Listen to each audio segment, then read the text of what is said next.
Here we are, nearly 2/3 of the way through the semester, getting ready to start our third paper, so this argumentative film paper.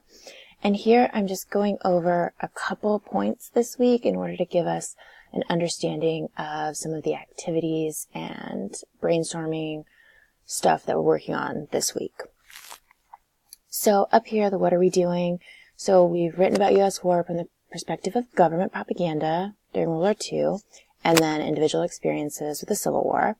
Now we're going to be writing about U.S. war and popular culture through its presence in film.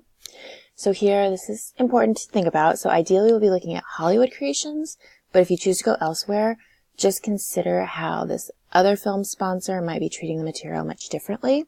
So next week, we'll have a couple of readings that give us this context of Hollywood and its development across the years and the way like certain wars have impacted the film industry.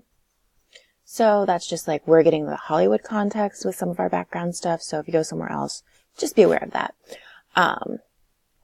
So what we're working on this week is choosing a film and thinking about like different film possibilities, and then also how we write about film or develop ideas from our choices. And so staying within the theme of the course, the film should have some element of war in it.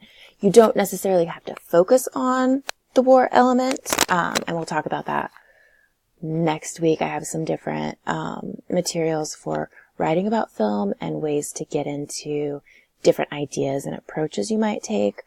So war could be in the background of the film, or it could be front and center. Again, your decision about what interests you, right? Everyone gets to choose their own film, and then decide, right? Step 2, your own prompt. So decide what you want to focus on within that film.